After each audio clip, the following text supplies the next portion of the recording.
What it do, ladies and gentlemen? Welcome to episode 411 of the Hoots Podcast here on this Thursday, May 2nd, 2024. Coming to you live from the Break Free Room here in lovely Chicago, Illinois. Yours truly, the nefarious brother Adam, aka Joshie Lopez, ready to rock and roll with another fun episode. We are 89 episodes away to episode 500, which means the final editions of this podcast is coming around the corner. And enjoy this ride while it still lasts. I appreciate all of you who still check out these shows live each and every single week, whether it's here on YouTube.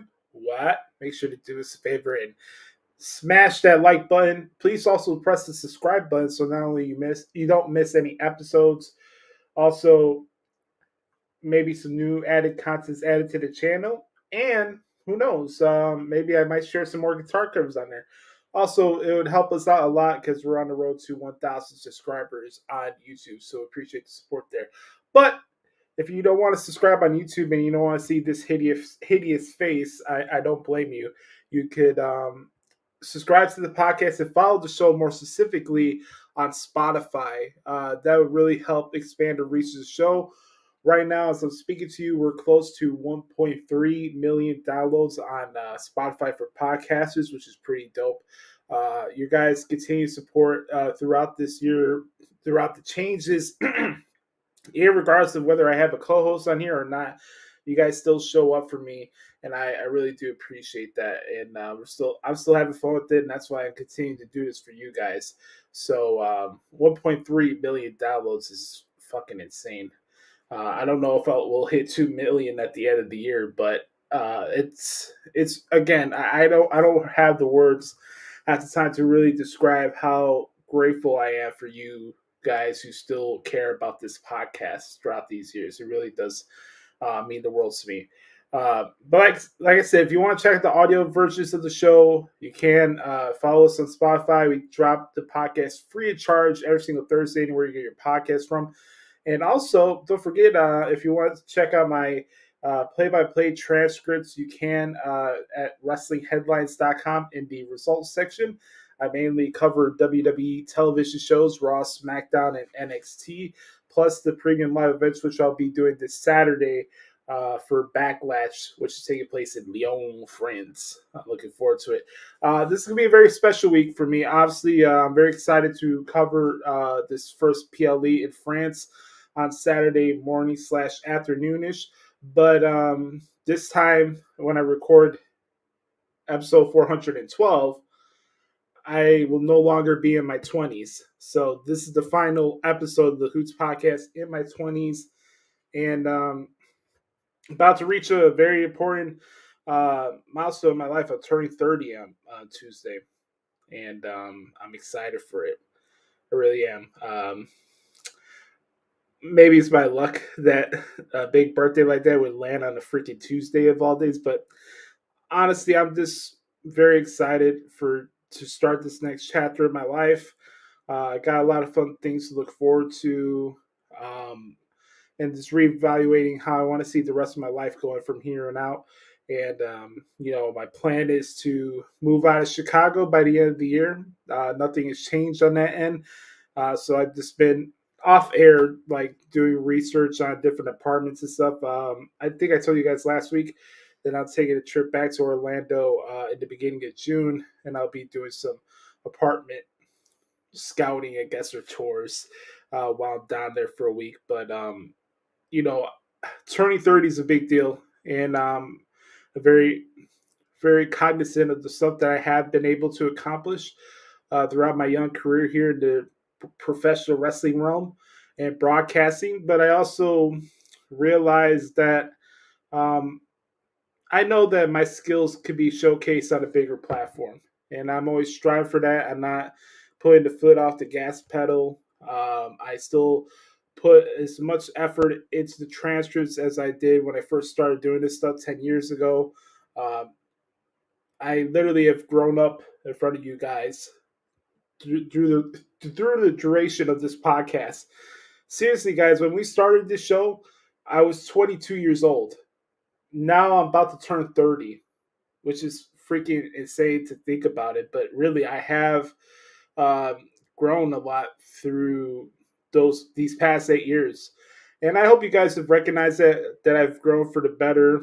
I've spent a lot of time this past week, like kind of reflecting on these past 30 years and what I'm looking back on and what I don't want to have be a representation of me, I guess, and what I want to remind myself to be grateful for things that I have accomplished. Because some of like myself, who's kind of goal oriented and also deals with self doubt, that's kind of a double edged sword. So it's like I am goal oriented. I feel like I should be on a higher level than I am within my profession.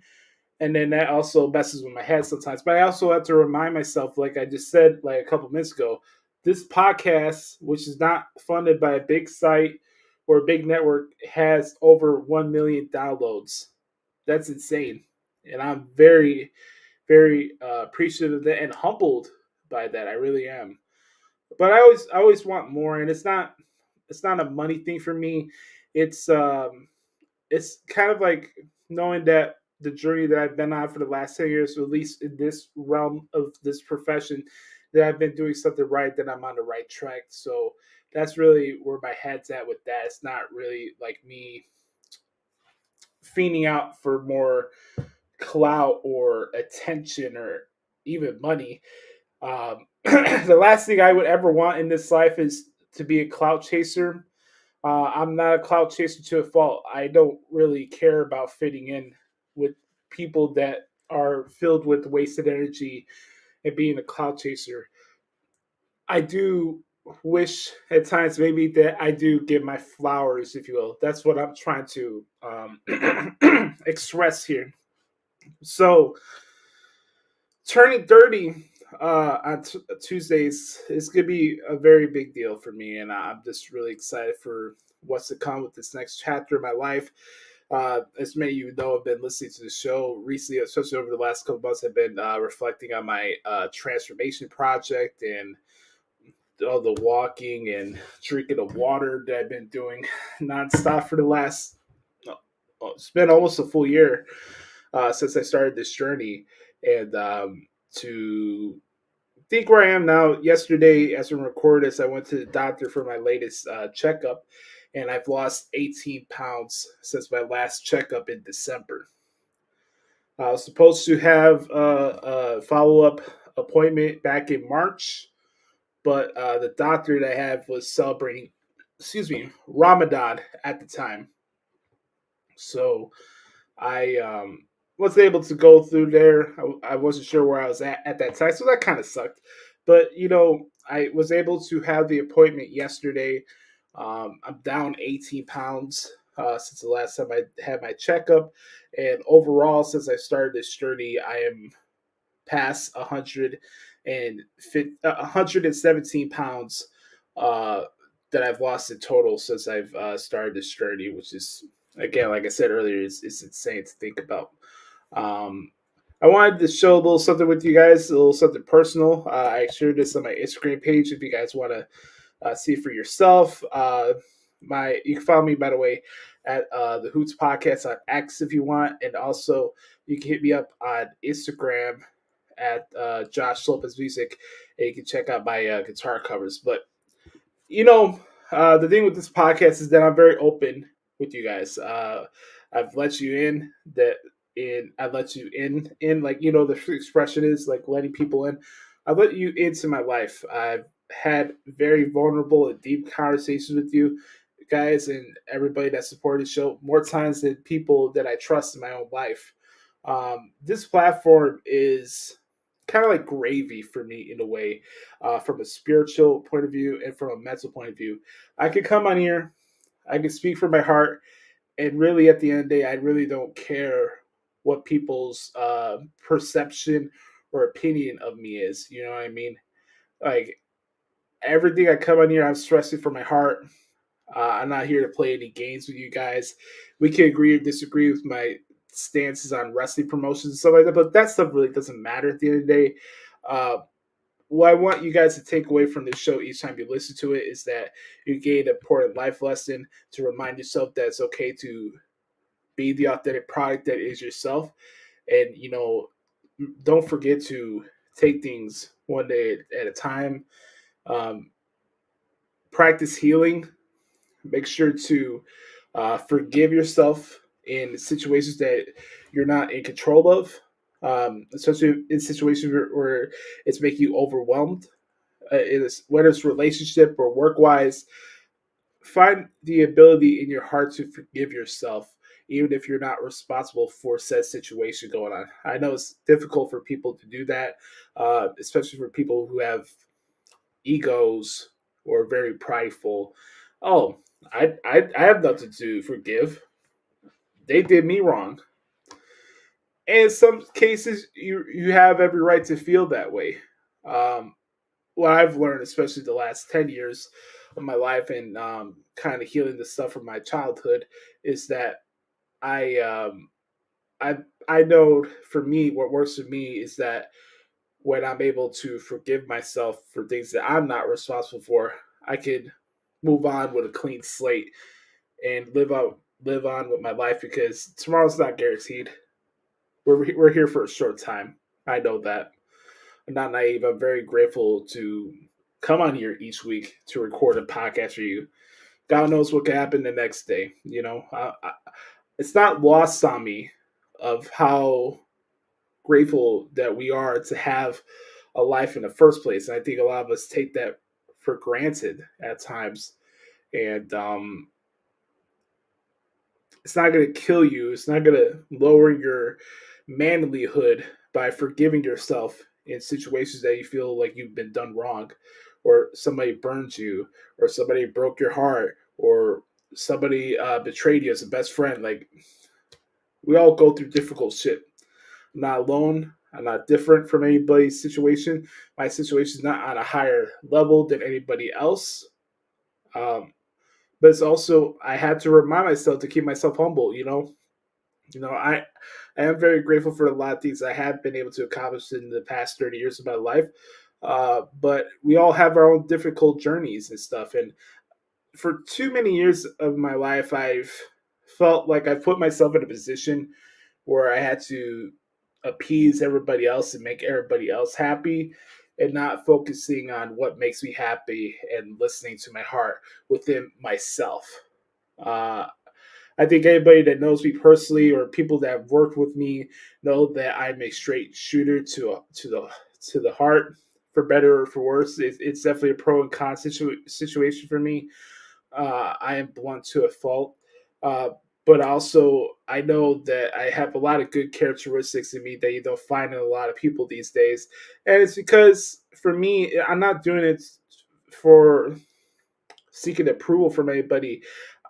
That's just how I am as a person. I really keep to myself. I take a lot of pride in being there for people who maybe are unwilling to kind of like open up with what issues they're going to. I feel like I'm a very good listener in a lot of situations, and I am very grateful for the upbringing that I had. It wasn't perfect. It wasn't rainbows and butterflies all the time, but uh, I am very grateful for the upbringing that I had and the perspective I had because life throws you a lot of curveballs, and think about this for the last 30 years. Really, one of the main things that I'm proud of in these past 30 years is my ability to adapt when difficult shit goes on, and not only adapting to it, not losing what makes me me during that process. And that's difficult for a lot of people. And I have a lot of compassion for people who deal with different issues or addictions, mental health stuff, um, bad childhood experiences, et cetera, et cetera. I have a lot of compassion and empathy for a lot of people, and I understand we all go through our own shit, and it's okay. If you're listening to this and you're going through a rough time and you feel like you're unwilling to just be yourself because you're always worried about somebody judging you for what you are and stuff like that, I need you to remind yourself that it's okay, because really, there's only two people's opinions that matter the most in this life. It's the person you look into the mirror when you wake up, and it's the man upstairs. those are the only two people that you need to answer to. Whether it's relatives that you share blood with, friends that claim to be your friends, or it really doesn't matter what anybody says or thinks or how they see you. What matters is how you see yourself and knowing that the man upstairs is guiding you along the way. And I've had to remind myself that on a lot of different occasions. And like I said earlier, I deal with self doubt, and it's not easy at times. Sometimes I wonder, why am I not here? What's preventing me from having this like relationship? What's preventing me from getting this job? I've had plenty of times where I've asked myself, why am I here?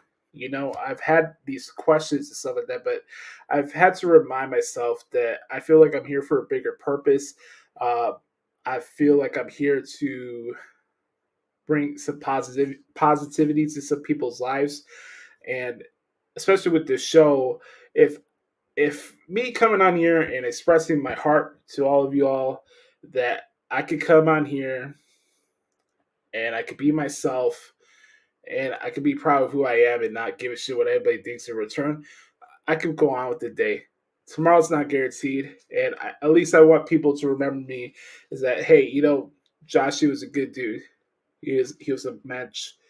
He did right by people, and that his spirit and heart was in a good place. And that's really what I can express now, thinking about this past 30 years. And we all have room to grow in a lot of different situations. Hence this transformation project that I've been on. I'm not done yet. I'm not content. I have a certain goal that I'm trying to reach.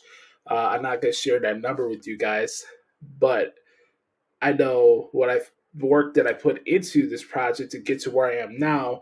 And I look, I've had people tell me that they're seeing progress with me, and no one's seen the weight loss that I've had. But I've also noticed it myself too, and I think what people don't really understand, it, especially for people who go through this process, is that I don't think sometimes people really understand how it is to be in someone's shoes when you're going through that journey. You know what I mean?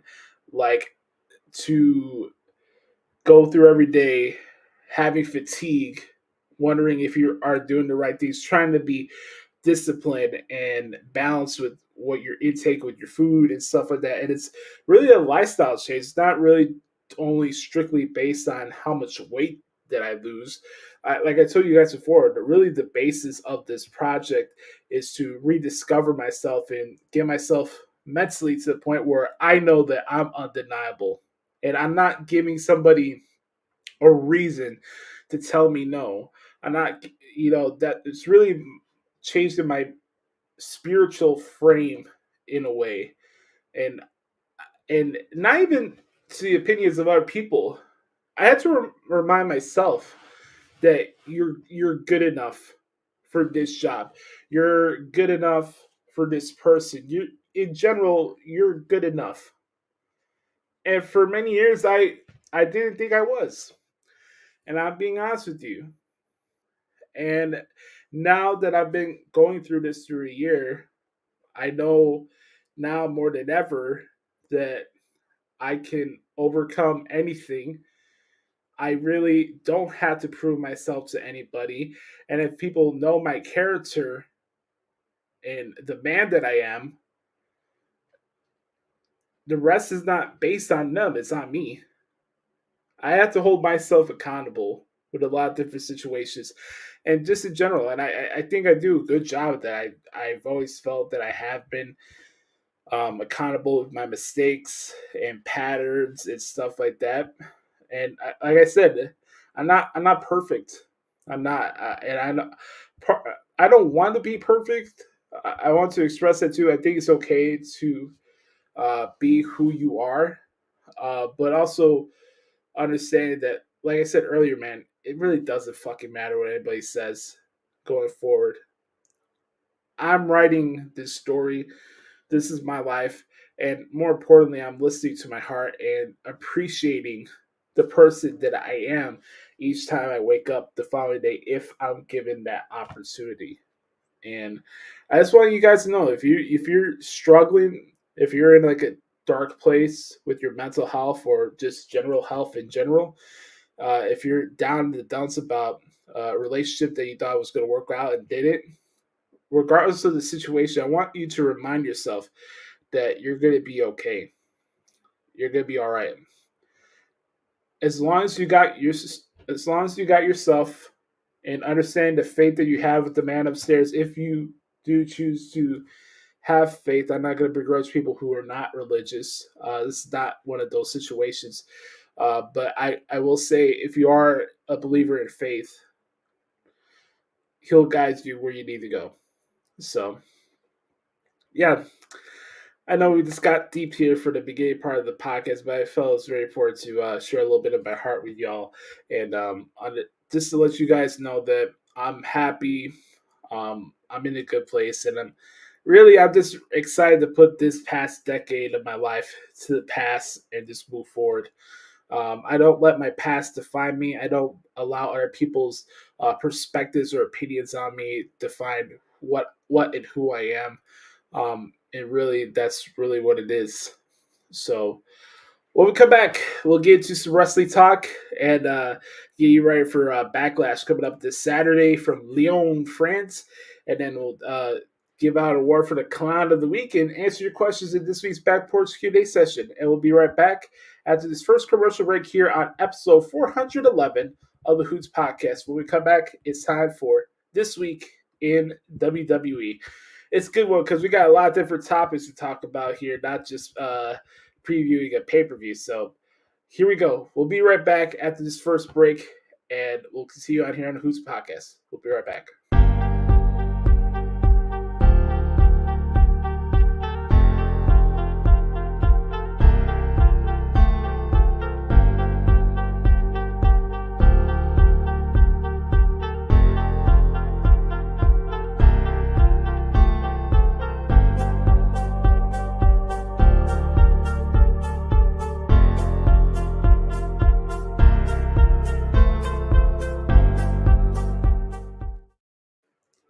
Welcome back to the Hoots Podcast, ladies and gentlemen.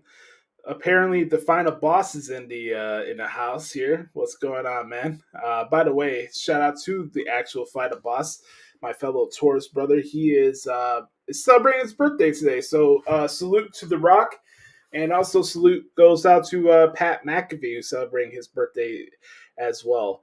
One of the fun parts about doing this podcast with all you guys is the opportunity to showcase some context, and some deeper level thinking when it comes to professional wrestling. Because I think a lot of times when you listen to or watch shows like this, it's a lot of like instant hot takes and just overly reactionary without applying any substance and thought to the takes for the analyzations that we have on this business as a whole.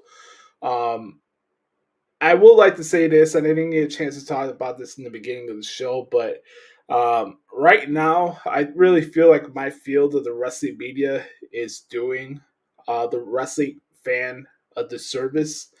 The amount of debunked reports out there, and I'm using air quotes out there, on multiple platforms. It's not just Seltzer and the Wrestling Observer newsletter, of which we gain absolutely zero IQ points from. I don't know what's going on, man. Look, I normally stay in my lane and do my transcripts and my play-by-play articles, which I know, and I know I'm stealing the phrase here from CM Punk, but it's true. Nobody can touch me when it comes to doing these play-by-play articles. What I'm noticing right now is a lot of rushing and a lot of assumptions on what is and what's not going on behind the scenes with a lot of these promotions. And again, there's no substance or fact attached to it. It's an opinion, it's rumor and innuendo, and it's all kind of written in the same tone and texture in a way too, which I find very odd because we are supposed to be like taken seriously as a media spectrum, right? Like wrestling media should have the same merits as the sports media, right? I'm saying that sarcastically, even as somebody who's been doing this stuff for 10 years.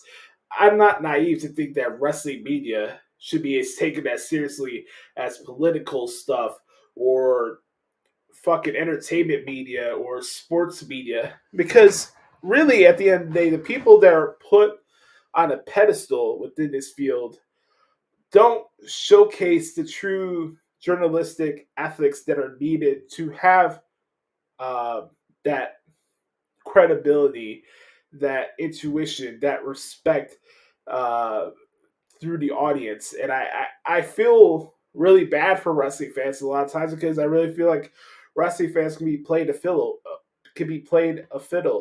And, you know, it's not just the wrestling promotions and the wrestlers working the fans.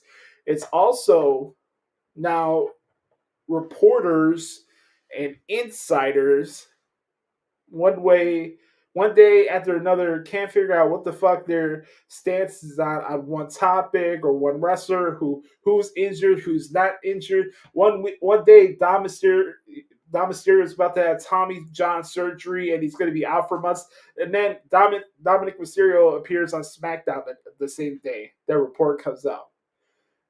Then we got this stuff about Drew McIntyre going to AEW, and now Drew McIntyre just re-signed with the WWE. Now Nick Khan is selling all of his TKO shares because Vince McMahon is literally 99.9% out of the company at this rate as I speak to you now on Thursday, May 2nd. And again, another bullshit nonsense report.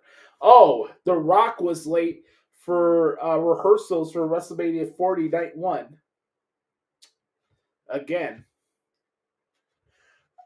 I don't know what's going on here. And I can only speak so much because, look, I understand how difficult it could be at times with who you're interacting with, who's your sources. A lot of what comes with this field is networking and being true to your word. At least I thought that's what it was. But what I really noticed, especially with the people that you know that are getting more clout these days, they're just as shady as anybody else, to be honest with you. And sometimes it feels like a circle jerk. And I don't.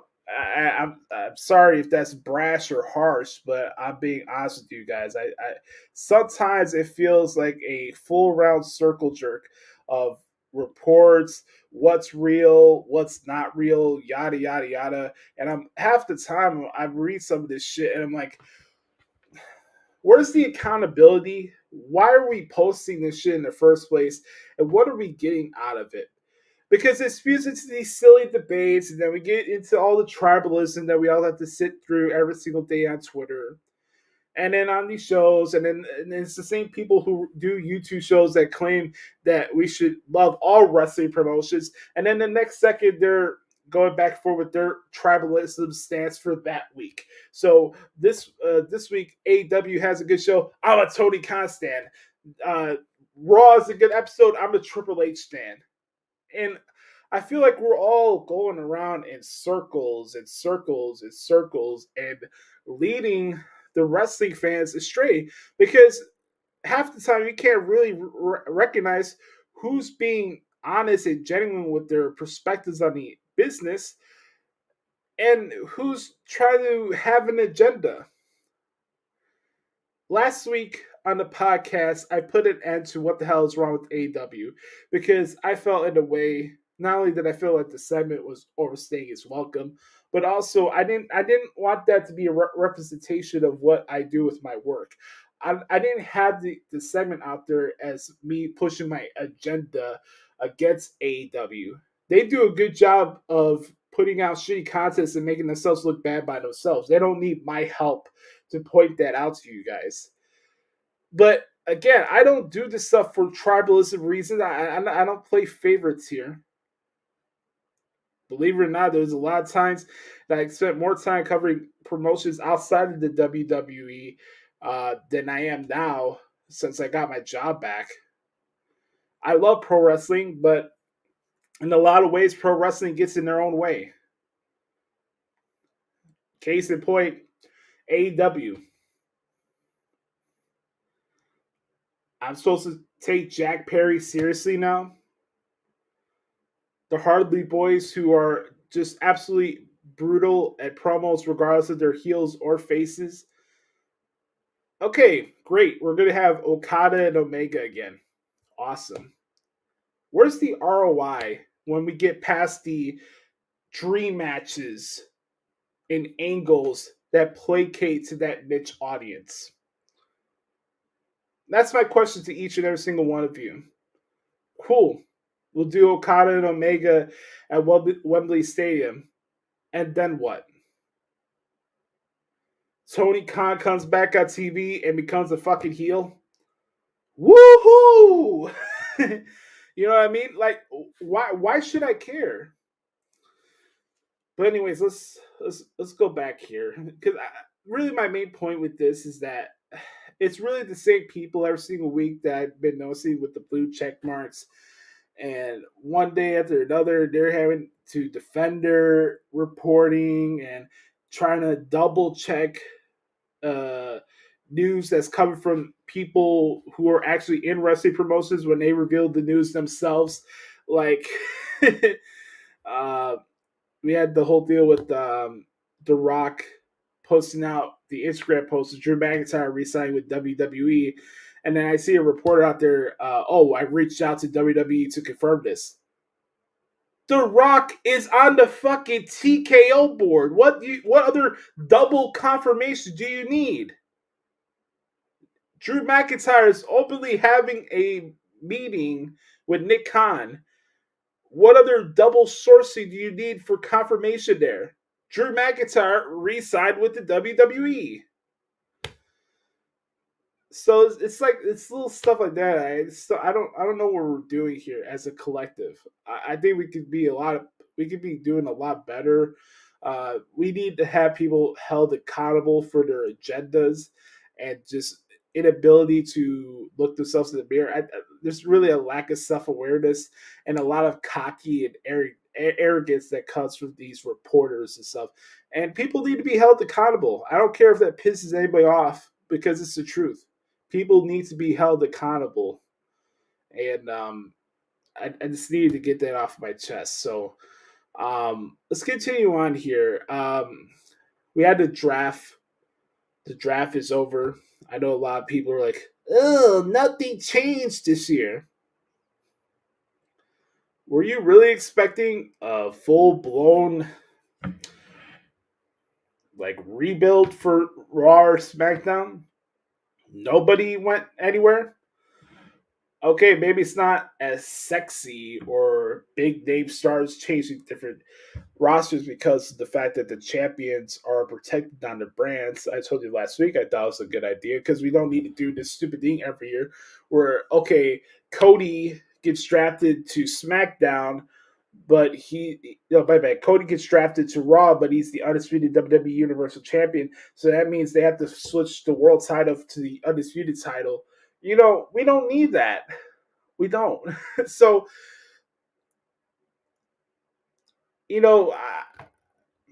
obviously we all could play armchair quarterback and be like, oh, there's different ways you could present the draft and stuff like that. And look, a lot of that stuff's subjective. I thought what I really liked about the draft this year is the emphasis on the mid-card talents, both on the men and female side, and the new additions from the NXT roster.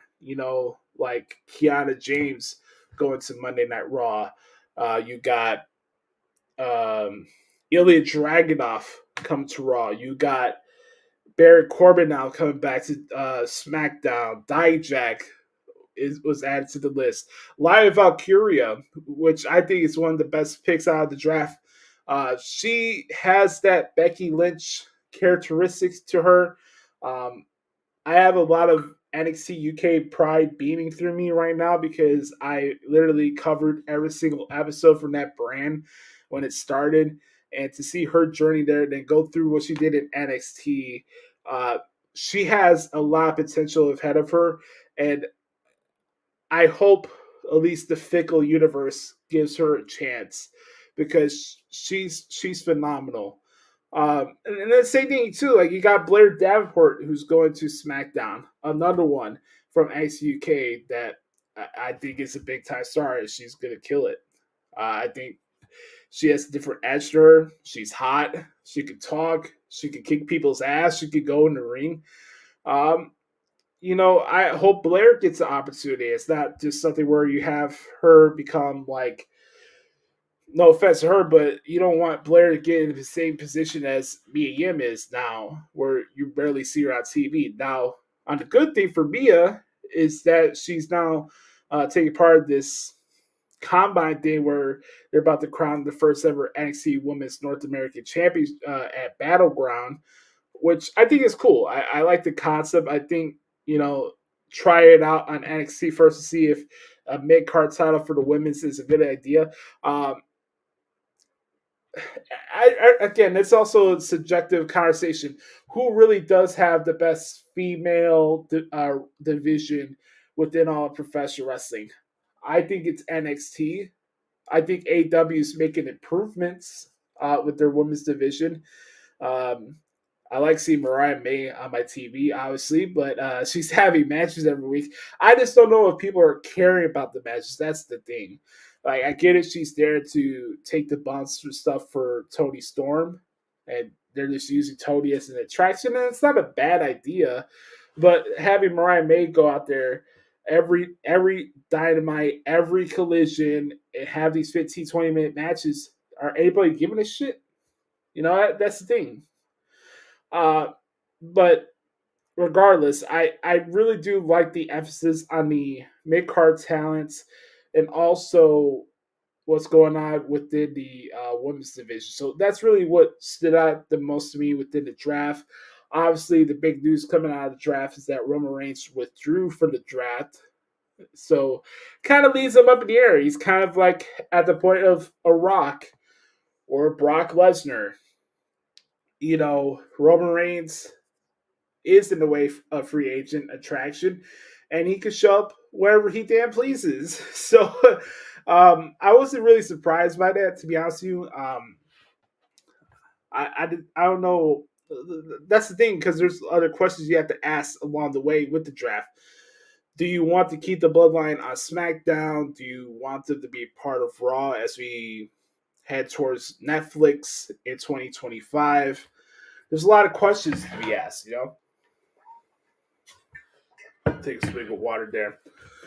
But I thought the draft was decent. Honestly, we could have done with different changes, but getting to see Teddy Long out there, holla, holla, holla, player. And then you got Dudley Boys, which I thought was pretty nice. I like the draft. Some people may like it, maybe some people didn't. I enjoyed it for what it was, but the notion that absolutely nothing of importance happened or nothing changed, I don't buy into that narrative, but that's just me. So, again, one of the fun things about doing this podcast is sometimes I like to give other people their flowers, and I like to showcase clips from different shows, and I think some talking points are very important for context clues with other storylines that are going on. And obviously, a lot of people are eating up what's going on right now with CM Punk and Drew McIntyre. I love Punk's promo on Monday on Raw for Kansas City. I thought it was fantastic, as always. But Drew McIntyre, the world's biggest menace, biggest troll, was a guest at the Pat McAfee show this week. He was on the show yesterday. And I wanted to play some of that interview for you guys with Drew and Pat, and I'll give you my thoughts about it after. But here is Drew McIntyre talking to Pat McAfee about his current situation with CM Punk. I hope you enjoy. Okay, let's talk about you and CM Punk.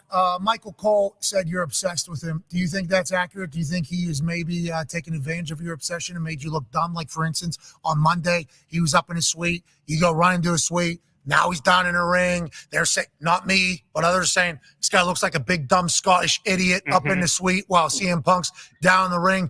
What are your thoughts on CM Punk? And do you think you're maybe a little over-obsessed with him? Are you keeping your eye on the target, or are you missing some things because of your obsession? Maybe if Michael Cole thought for a second to be a journalist and ask me some of the hard-hitting questions, he would understand more why I feel the way I feel about CM Punk.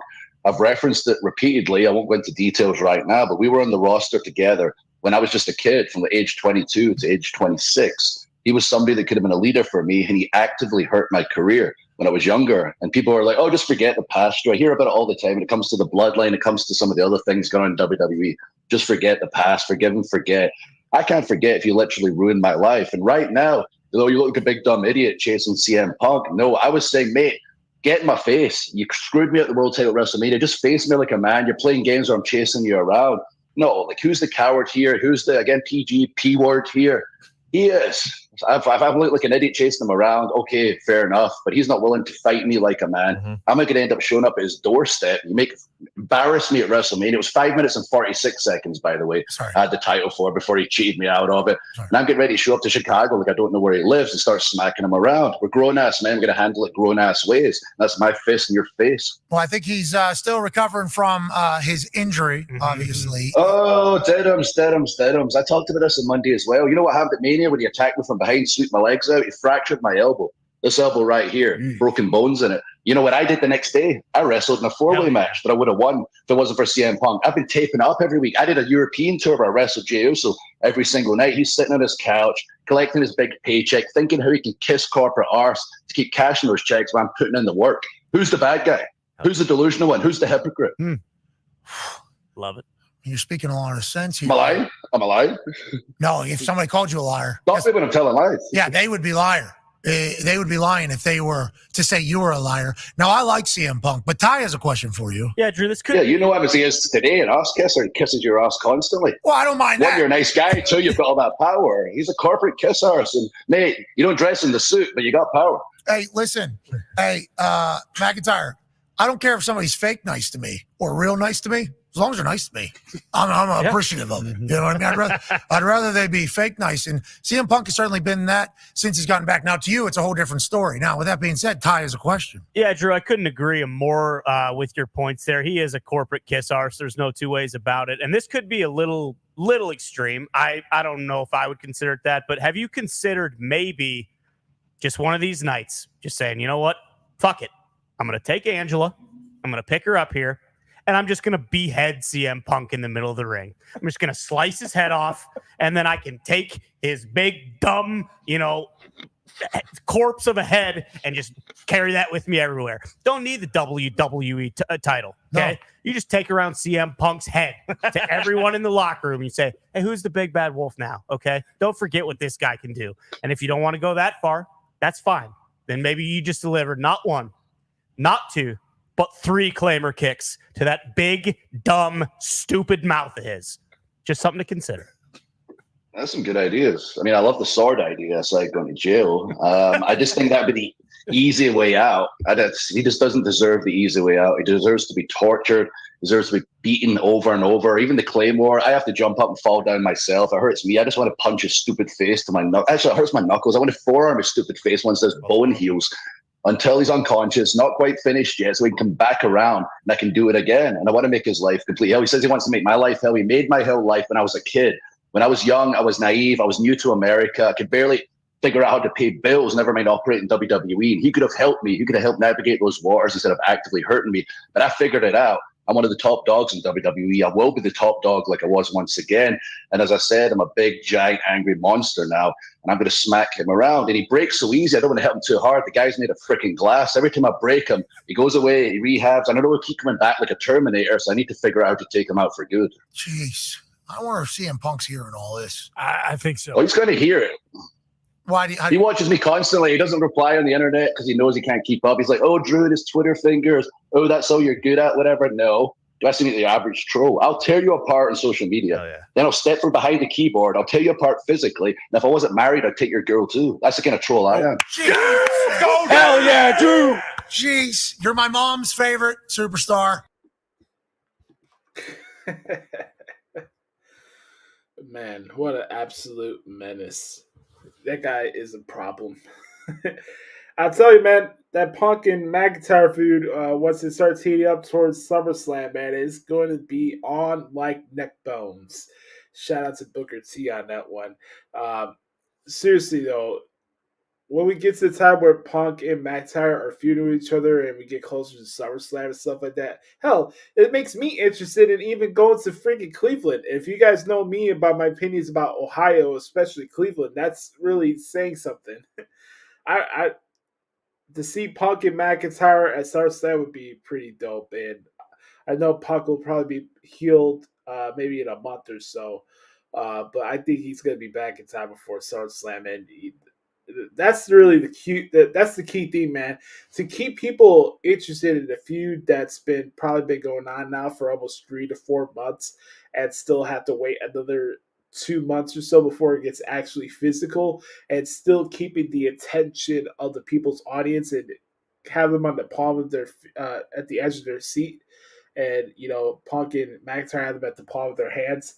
That's really something, and that's really when you know you're really good at your craft. So I'm here for it.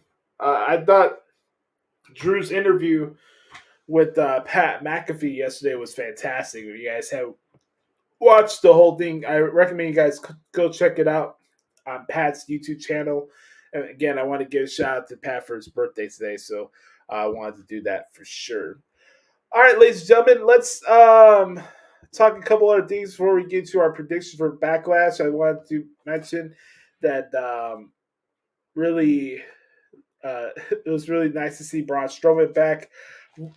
Don't get me wrong, I really wanted to see him at least choke slam or do something to that twat Patrick Mahomes. I get it. He's the best quarterback in the NFL. We get it. Blah, blah, blah, blah, blah. I can't stand the guy. His brother is an absolute CLAHN of all CLAHNs. And, I wanted to see Pat Mahomes go through a table. But I am happy to see that Braun Strowman's back. So that was a nice sight to see. What else I need to mention here? Man, JD McDonough got to. I don't know if that's good makeup or those Super Bowl rings really did that amount of damage to his eye, because that was nasty.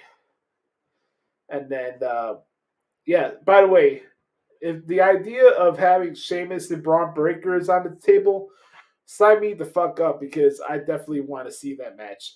And it's crazy to think on the Raw side, you got Gunther, CM Punk, Dijak, Seth Rollins, Bronson Reed, Sami Zayn, Ilya Dragunov now, Braun Breaker, Sheamus, Drew McIntyre. You got some fucking heavy hitters for the World Heavyweight title scene. May I be remiss without mentioning the guys who are fighting for said championship at Backlash this Saturday. Main event Jey Uso and the World Heavyweight Champion El Campeon Damian Priest. Like, you got some real big time hitters on the men's side on Raw for that World Heavyweight Championship. I really think Raw hit it out of the park with the draft, to be honest with you. And I think that's by design, obviously, with the move to Netflix. So, think about that. Braun Breaker against Ilya. Braun Breaker against Punk. Braun Breaker against Seth Rollins. Seth Rollins against Ilya. Sami Zayn against Braun Breaker. Sami Zayn against Sheamus. You got so many different scenarios to choose from. I really think Raw hit it out of the park with the draft this year. But that's just me. Let's continue on here. And make our predictions for Backlash in Lyon, France, coming up this Saturday live on Peacock. I will be covering the event for WrestlingHeadlines.com, so make sure to go check it out.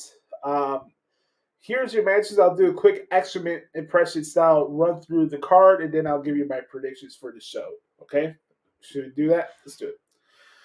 Coming to you live from Lyon, France. It's the inaugural edition of WWE Backlash International Edition. Here's your matches. First, a special tag team match featuring Randy Orton and Kevin Owens taking on the Bloodlines, Solo Sikoa and Tama Tonga. Right there, a match made for the WWE Women's Tag Team Championship. It's the Kabuki Warriors taking on the team of Bianca Belair and Jade Cargill. Next, a triple threat match for the WWE Women's Championship. It's the champion Bayley taking on Naomi and Tiffany Stratton. Next, this match made a few weeks ago following the Raw at WrestleMania for the World Heavyweight Championship. It's Damian Priest taking on main event Jey Uso. And main event for the undisputed WWE Championship, it's the American Nightmare, Cody Rhodes, taking on the phenomenal AJ Styles. More matches to be announced. Make sure to follow Triple H on Twitter at Triple H and get all your tickets right now at www.com/tickets. Repeat, that's www.com/tickets. There you go. I only got 5 matches. I don't know what else would probably be added to this card unless there's some shenanigans with that tag title match with Profits and CLAHN Down Under. But just look at the matches on this card. It's pretty good. I heard a little rumbling that John Cena and Charlotte Flair possibly in France, which is cool if that's true. But all in all, I kind of dig the setup for Backlash. You know, this is the first time we get to see Tama Tonga's in-ring debut on television in front of a crowd like that. I think that's gonna be dope for him. And even for the fact Tama Tonga's at WWE and now we get to see him in the ring with Randy Orton, I'm here for it. I've been wanting to see that match for a long time. And that tag match is going to be fucking awesome. So I don't know if that kicks off the show or whatever, but I'm here for Tama Tonga and Solo against Randy and Kevin Owens. That match is going to be awesome. And I'm trying to think here off the top of my head whatever ones stand out to me. I think the triple threat for the ladies should be decent. Bayley, Naomi, and Tiffany Stratton. I think it'd be a little early to make Bayley a transitional champion, but they definitely are putting a big spotlight on Tiffany Stratton. But I do see Bayley finding a way to sneak out with a victory, and then Bayley will get into a program with Nia Jax. So that's how I kind of see how that's going to play out. But I got Bayley retaining. I do have the Bloodline beating Randy Orton and Kevin Owens. I do see that happening. I got Bianca Belair and Jade Cargill becoming your new WWE Women's Tag Team Champions. I think that's bound to happen, especially now Damage Control is going to Monday Night Raw. I have Damian Priest retaining over Jey Uso, but more tension lies with the Judgment Day. There's going to be shenanigans out there, but I do have Damian Priest beating Jey Uso. Then, from there, I do have Cody Rhodes retaining over AJ Styles. Like I said, when the idea was thrown out there, this is fine for a one-off. I don't think they're going to have an extensive feud with each other, but to have Cody Rhodes and AJ Styles as a main event opportunity for his first title event defense, you can't go wrong with it. These guys are going to beat the crap out of each other. 2 prominent members of the Bullet Club in the past. I'm really excited for that match with Cody and AJ. That's going to be a lot of fun. Do not sleep on that match. I'm not going to come in here and repeat myself like the last couple of episodes. I still think it's kind of goofy, all the hate now towards Cody Rhodes, which fucking Stevie Wonder saw a mile away. Oh, yeah, Cody finished the story. Oh, I'm bored of him. He should be a heel. Oh, man, enough with him being a babyface and blah, blah, blah. Like fucking clockwork. Who did not see that coming? But those are my predictions for Backlash. Really quick to wrap up this segment, I do want to give some praise again to NXT for their Spring Breakin show. They have they had the 2-week special called Spring Breakin at the Performance Center. Last week we saw Trick Williams become your new NXT champion. By the way, shout out to Ava. I think she's doing a great job as the general manager, and not too shabby in Waterfall too. But I think she's doing a great job as general manager, and I'm really intrigued to see how they're going to go about this NXT Women's North American Championship. They said that the winner of the match will be determined via a ladder match, kind of the same way the original North American title was decided in a ladder match at Takeover New Orleans. The reason I remember that is because I was at that show with Brother Carter for that WrestleMania 34 weekend.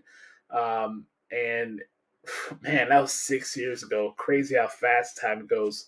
But yeah, the men's North American title was originated in New Orleans.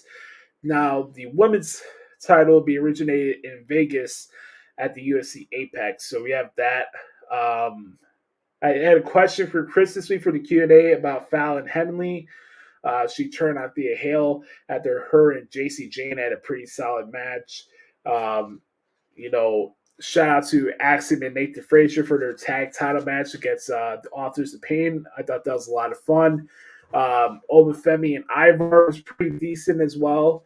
I will say again, Roxanne Perez is trying too hard to be like AJ Lee. I know that's her all-time favorite wrestler, but you could tell by a mile away of how hard she's trying to be just like AJ Lee. It's kind of bad.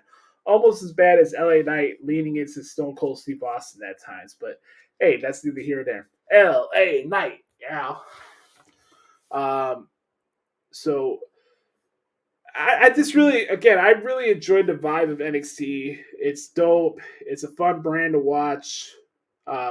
Big shout-outs to Natalia and Lola Vice. That women's underground match was fucking awesome to transcribe. This week was one of my favorite matches of the week so far. These two ladies beat the shit out of each other. I just like the vibe of it. I just really dig the whole presentation of it. But Lola Vice got the victory via knockout. So big victory for her as she takes her next step along the journey of the women's division. I could say it's a blue to the face, man, but NXT is a good vibe, and they're putting out some really, really good shows. And I'm very excited to attend my first NXT show at the Performance Center coming up on June 4th. I told you guys I'm going to Orlando on June 4th. As soon as I land, I'll take a quick shower, take my happy ass down to Full Sail University, get on that bus, and head over straight to the Performance Center to watch the show in Winter Park, Florida. I'm excited. I haven't been to a show at the Performance Center. I've been by the Performance Center before. I got a chance to see it in 2021. But this is going to be different. To be inside of there, feel that energy. I'm very excited to go to an NXT show. Especially, it's a little different for me now, especially since I've been covering the brand nonstop in depth for this past year. Like, it's been a lot of fun rocking with the NXT vibe, and I had to see it for myself in person. So who knows? I'll let you guys know how that is for me. I think it's a month away from now, but I'm pretty sure I will record a pod for you guys from Orlando. We'll do an episode out there for you guys. It probably won't be a long one, but I'll make sure I'll get a show out for you guys when I'm in Orlando, but I'm looking forward to it. So I just want to give NXT some love because I think they deserve it. But on that note, we're going to put a rib on the bow for this week's edition of This Week in WWE. And one more thing we got to do before we get into the Back Porch Q&A session. It's time to crown a new winner of a segment we do each and every week here on the podcast at Hoots, otherwise known as the CLAHN of the Week. I'm not CLAHN. You're big on CLAHN. One more time for good measure. I'm not CLAHN. You're big on CLAHN. Okay, ladies and gentlemen, the CLAHN of the Week this week goes to the Atlanta Falcons and their selection of Michael Penix Jr. when you give Kirk Cousins over $160 million to be your quarterback. I don't know what in the blue hell is going on in Atlanta right now, but holy shit, man. What's the point of that? The guy's not even going to start for 2 years. I know Kirk is coming off Achilles injury last season, but by God, you had a great opportunity to get somebody for your below average defense. You could have got Dallas Turner or somebody, but I don't know what the hell they were thinking with the draft there with that pick. I still don't get it. You know, and people are poking fun at the Bears selecting a punter in the 4th round. We had 4 picks. Usually when you have your final pick of the draft, it's either going to be some quarterback that's not going to make the roster or a specialties player. Plus, for what I've been told, this guy is this second coming of Ray Guy. So why wouldn't we take the opportunity on Troy Taylor? Did you see Trenton Gill last season? The game about football is about field positioning, Oos.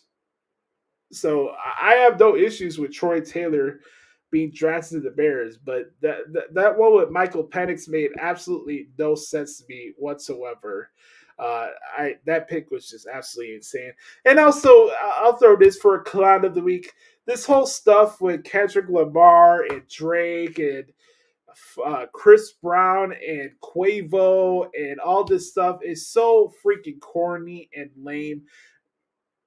Modern hip hop in today's society and rap music is fucking corny, and especially the music attached to it is corny as shit. I thought out of all the diss tracks I heard, even Rick Ross's, I think for me the best one I've heard so far is Kendrick Lamar's diss towards Drake. And besides that, that tells you how much lack of creativity and interest there is in the genre, when the best we can do from hip-hop rappers now is just doing diss tracks at each other over half-ass instrumental beats. That's the best you got? Diss tracks? Great. Congratulations to the Atlanta Falcons and just hip-hop and rap in general for being the CLAHNs of the week this week. I'm not CLAHN. CLAHN. The CLAHN. You're big CLAHN. CLAHN. CLAHN. CLAHN. And I'll also throw in what's his face? I just forgot. Damn it. I hate when that happens. But yeah, those are the CLAHNs of the week this week. All right, ladies and gentlemen, we got more stuff to do here on the podcast this week, and we'll be answering your questions in this week's edition of the Back Porch Q&A session right here on episode 411 of the Hoots Podcast. We'll be right back.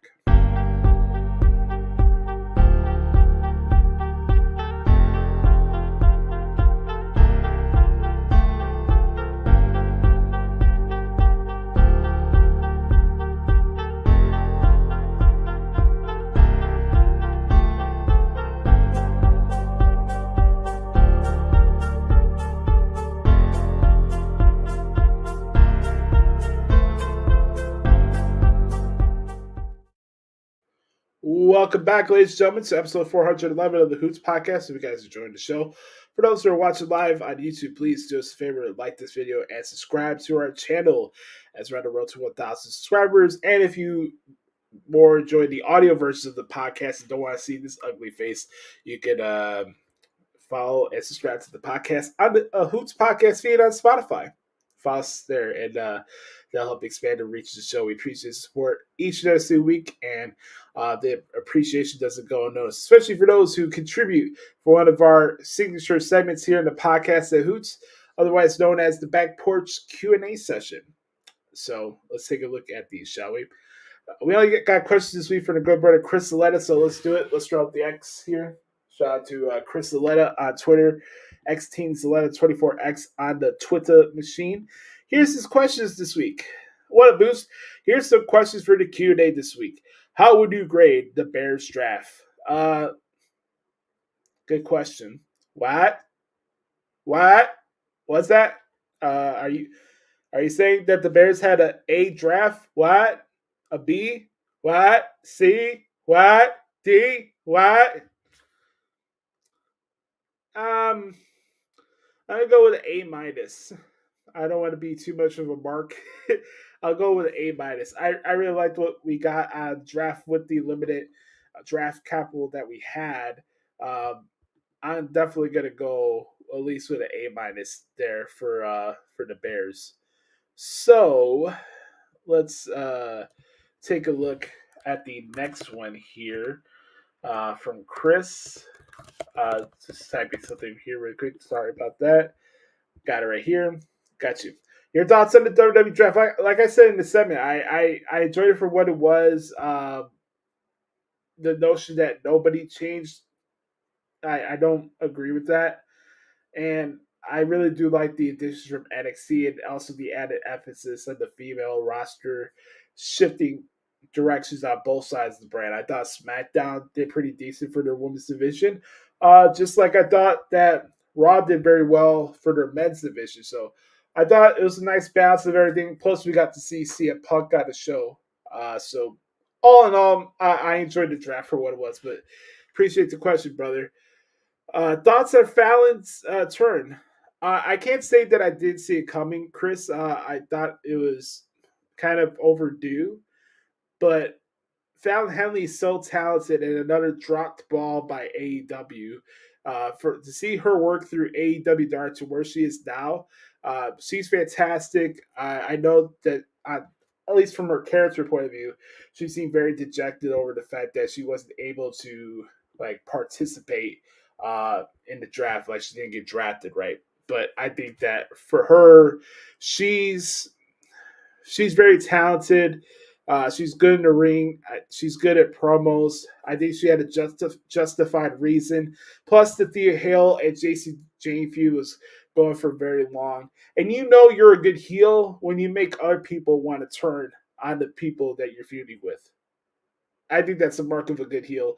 And I want to give my flowers out to JC Jane because she's damn good at her job and she's hot too. So shout out to JC Jane. When Sonya comes back, would you like to see a run from her in NXT? I guess. I don't know if I'm clamoring for it, but I guess why not? I wouldn't have an issue with it. What match are you looking forward to the most for Backlash? Well, that's a good question, Chris. For me right now, it's either the Randy Orton and Kevin Owens match with the Bloodline or Cody and AJ, just from a transcription point of view. But from a fans and entertainment standpoint, it's Randy Orton and Kevin Owens against the Bloodline. That's the match I'm looking forward to the most. That's a good one. There's a lot of good matches. Like I said, the three-way with the women are going to be very good as well. The card is very good for Saturday. Does Jacob Fatu debut this weekend? That's a good question, but I'm going to say no. I think something will happen on the outside, which helped Solo or Tama Tonga put away Kevin Owens. I don't see Randy taking the pin here, so it's gonna be chaos. But I don't see Jacob Fatu debuting just yet. He could also appear on the SmackDown next Friday, so we'll have to see how that plays out. But hey, you're asking the good questions this week, brother. Do you think we'll see an Uncle Howdy-like stable? Can it work?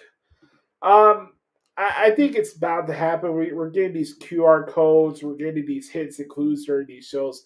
I don't see why it couldn't work. That's the thing I'll say. I want to give it a shot. Honestly, this is going to be a tribute to Bray. And I don't think that Bo is dumb and naive to do something to make Bray's legacy look bad. You know, you got Jason Marker added to the mix. You have all these other people added to the mix. I'm happy for Bo that he's getting back to the fold, and I want to give it a shot. I really do. Thoughts on Drew and Finn's new deals? Really quick answer to that, brother. Smart decision on both guys. That's all I'll say about that. Camille has been rumored to be signed to AEW since February, yet no debut or anything. Your thoughts? A damn shame. How about that? A damn shame. But no, we got to only focus on Toni Storm and her clout chasing ass. Nah, I'm good. After their matches at Double or Nothing, do you think Adam and Chris should come together this summer? I don't know. That's the thing. Like, I don't know if it's something where they'll lock horns again when it's time for the TNT title. They have their match at Wembley Stadium, and then there is where they hug each other and reunite. I don't know, Chris, honestly. Maybe it's something where Swerve enlists the help of Edge now that the patriarchy is going after Swerve. By the way, I liked what I saw last night with that segment with Christian and Swerve. I thought it was good, and I think Christian's a good opponent for Swerve Strickland. So I think that it should be a good match. But I'll give it a while before we see them return as a tag team. What will Dijak's role be on Raw? Down the line, maybe part of the Judgment Day, the Final Testament? Well, I don't think he's going to be part of the Final Testament. I'll say that. But I think Dijak could be in a role kind of similar to how Sheamus was on SmackDown. The guy's just going to be putting on barn burners.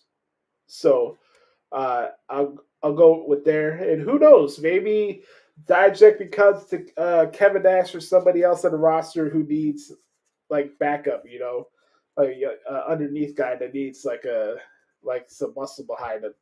We'll see. No, I don't think Dijak will be T-Bar again, so we don't have to worry about that. Thank God. All right, final question of the podcast this week. Lots of different direction and how they can do Lyra and Becky again. If Becky was to turn and get a stable of her, Dawn, and Fire, do you think it could work? I see where you come from with that. I don't think Becky Lynch needs a stable, though. I guess if you want to just rely more on the big time Bex moniker, I guess you could justify that. But I don't know, when you kind of compare yourself to Stone Cold Steve Austin and call yourself the man, when you need a faction to justify that, I don't think so. So don't get me wrong, I like Isla Dawn, I like Alba Fire. I wish that Alba Fire was called Kaylee Ray again, but that's neither here or there. But no, I just, for me right now. Plus, Chris, I don't know how much longer Becky is going to be a full-time wrestler. That's another thing that we have to think about here. And she's not even re-signed yet to the roster, so I want to give that some time too.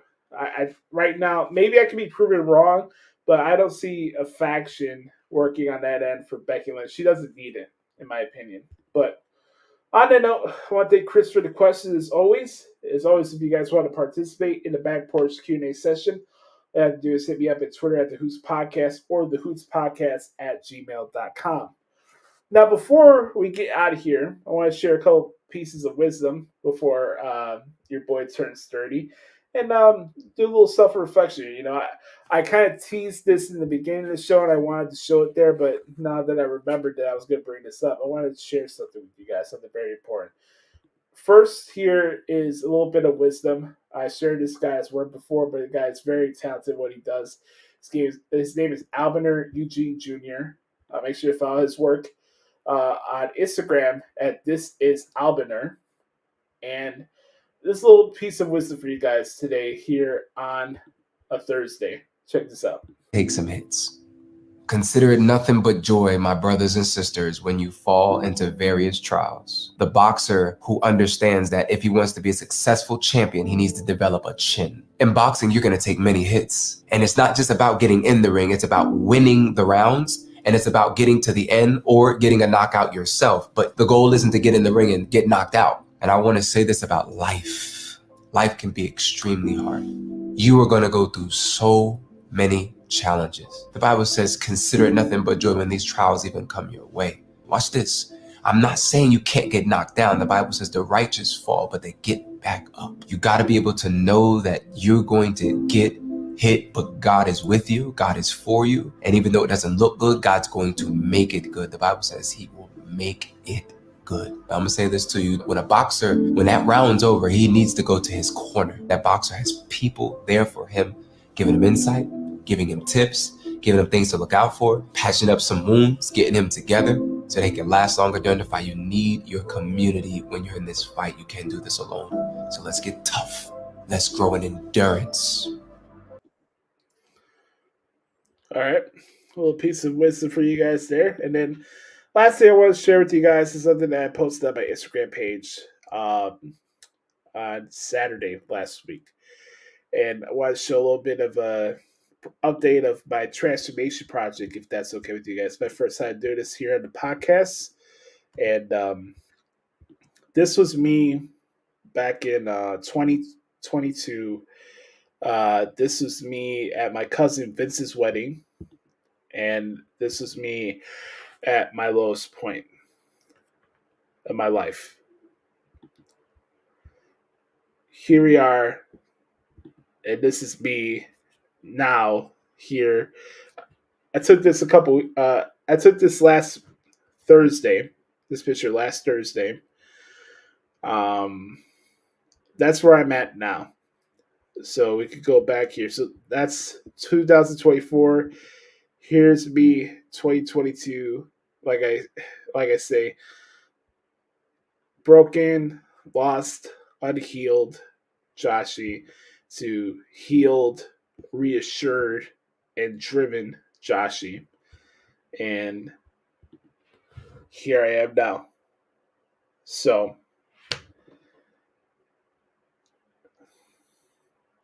it's been a process, man. It's been a real process. And I appreciate all of you guys who have sent encouraging words along my way during this process. It's not a self-conscious thing or, body conscious thing. I have been nervous about sharing updates like that and seeing where I was and to where I am now and where I'm going to be. I wanted to share that with you guys. So just to show you where I'm at now. And sky's the limit. So hope you guys enjoyed the podcast this week. Don't forget, you can follow me on Twitter if you like at the Hoots Podcast, at Joshie Lopez Music. On Instagram, you can see some of my new guitar covers as well. Make sure to bookmark WrestlingHeadlines.com in the results section. I'll be covering Backlash this Saturday. Hope you guys enjoyed the PLE. Saturday is going to be a very nice day for me. I get to cover Backlash. Plus, my family's throwing me a birthday party. I'm very grateful for that.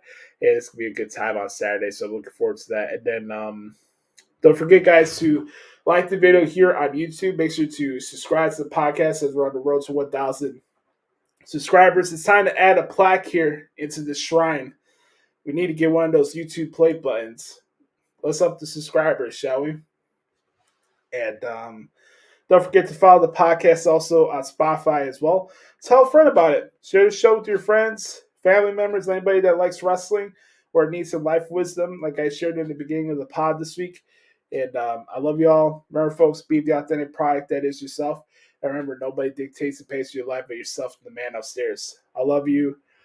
Enjoy Backlash this weekend. And cheers and salute to 30 years. Just getting started, Deuce. Yeet. Talk to you next week. Love y'all.